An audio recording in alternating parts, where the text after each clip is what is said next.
ತನ್ನ ಕಷ್ಟಗಳಿಗೆ ದೇವರನ್ನ ಹೀಯಾಳಿಸುವುದಕ್ಕಿಂತ ಮೊದಲು ತಾನು ಏನು ತಪ್ಪು ಮಾಡ್ತಿದ್ದೀನಿ ಅಂತ ಅರ್ಥ ಮಾಡ್ಕೋಬೇಕು. ಆಗ ದೇವರಲ್ಲಿ ಭಕ್ತಿ ಮೂಡುತ್ತೆ. ಈ ಪ್ರಪಂಚದಲ್ಲಿ ಮನುಷ್ಯ ಇರೋದು ಪ್ರೀತಿಸೋದಕ್ಕೆ, ವಸ್ತುಗಳು ಇರೋದು ಉಪಯೋಗಕ್ಕೆ. ಆದರೆ ಈ ಜನ ವಸ್ತುಗಳನ್ನು ಪ್ರೀತಿಸ್ತಾರೆ, ಮನುಷ್ಯರನ್ನ ಉಪಯೋಗಿಸ್ಕೋತಾರೆ. ಜೀವನದಲ್ಲಿ ತಂದೆ ತಾಯಿ ಮುಂದೆ ತಲೆ ತಗ್ಗಿಸ್ಬೇಕು, ಆದರೆ ತಂದೆ ತಾಯಿ ಬೇರೆಯವ್ರ ಮುಂದೆ ತಲೆ ತಗ್ಗಿಸುವ ಹಾಗೆ ನಾವು ಮಾಡಬಾರ್ದು. ಮೈ ಡಿಯರ್ ಫ್ರೆಂಡ್, ಪರಿಸ್ಥಿತಿಗೆ ತಕ್ಕಂತೆ ಮನಸ್ಥಿತಿಯನ್ನು ಬದಲಾಯಿಸುವವನಿಗಿಂತ ಮನಸ್ಥಿತಿಗೆ ತಕ್ಕಂತೆ ಪರಿಸ್ಥಿತಿಯನ್ನು ಬದಲಾಯಿಸುವವನೇ ಉತ್ತಮ. ಅವನೇ ಉತ್ತಮ ಬದುಕನ್ನು ಕಟ್ಕೋತಾನೆ. ಒಂದು ವಿಷಯ ಹೇಳ್ತೀನಿ ಕೇಳು. ಮನೆ ಕಟ್ಟುವಾಗ ಯಾರು ಬಂದು ನಿನಗೆ ಸಹಾಯ ಮಾಡೋದಿಲ್ಲ.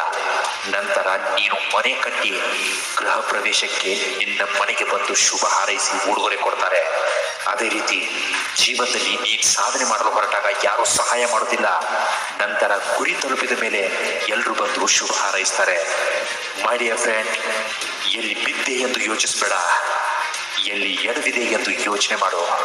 ನೀನು ಹತ್ರ ಏನಿದೆಯೋ ಕೈ ಜಾರಿ ಕೆಸರಲ್ಲಿ ಬಿದ್ದ ಮಾತ್ರಕ್ಕೆ ವಜ್ರದ ಬೆಲೆ ಕಡಿಮೆ ಆಗಲ್ಲ. ತಿಳಿಯದೆ ಮಾಡಿದ ತಪ್ಪಿನಿಂದ ಒಳ್ಳೆಯವರ ಗೌರವ ಕಡಿಮೆ ಆಗಲ್ಲ. ನೀನಂತವ್ರ ಸಾಲಲ್ಲಿದೆಯಾ, ನೀನು ಯಾವತ್ತೂ ಒಳ್ಳೆಯವನೇ ಆಗಿರ್ತೀಯ. ನಿನ್ನ ಜೀವನದಲ್ಲಿ ಕೆಟ್ಟದ್ದು ಅನ್ನೋದು ಯಾವತ್ತೂ ಇರಬಾರ್ದು.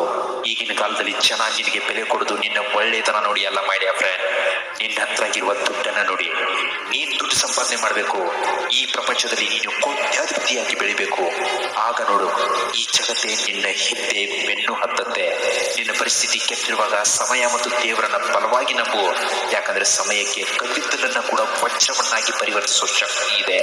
ಪರಮಾತ್ಮನಿಗೆ ಭಿಕ್ಷುಕನನ್ನು ರಾಜನನ್ನಾಗಿಸುವ ಶಕ್ತಿ ಇದೆ.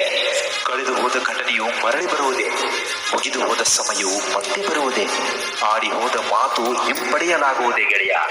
ಭೂತಕಾಲದ ಪಾಶದಲ್ಲಿ ಸಿಲುಕಿ ವರ್ತಮಾನದ ಸುಖವನ್ನು ಮರೆತು ನಿರಾಶೆಯಿಂದ ಬದುಕಬೇಡ ಮೈ ಡಿಯರ್ ಗೆಳೆಯ. ಭವಿಷ್ಯದ ಚಿಂತನೆಯೊಂದಿಗೆ ಬೆಳೆದು ಮಾದರಿಯಾಗಿ ತೋರಿಸು. ಕೊನೆಗೊಂದು ಮಾತು ಹೇಳ್ತೀನಿ ಕೇಳು. ನೀರು ಇರುವ ಬಾವಿ ಹತ್ರ, ದುಡ್ಡು ಇರುವ ಮನುಷ್ಯನ ಹತ್ರ ಮಾತ್ರ ಜನ ಬರ್ತಾರೆ. ಆದರೂ ದುಡ್ಡು ಮಾಡುವ ಹಠ ಒಳ್ಳೆಯದೇ, ಆದರೆ ದುಡ್ಡು ಮಾಡಲೇಬೇಕು ಎಂದು ಹಠ ಸಾಧಿಸುವ ಚಟ ಮಹಾ ಕೆಟ್ಟದ್ದು. ಇಂತಹ ಮತ್ತಷ್ಟು ಮೋಟಿವೇಶನಲ್ ವಿಡಿಯೋಗಳಿಗೋಸ್ಕರ ನಮ್ಮ ಚಾನಲ್ ನೀವು ದಯವಿಟ್ಟು ಸಬ್ಸ್ಕ್ರೈಬ್ ಮಾಡ್ಕೊಳ್ಳೋದನ್ನು ಮಾತ್ರ ಮರಿಬೇಡಿ.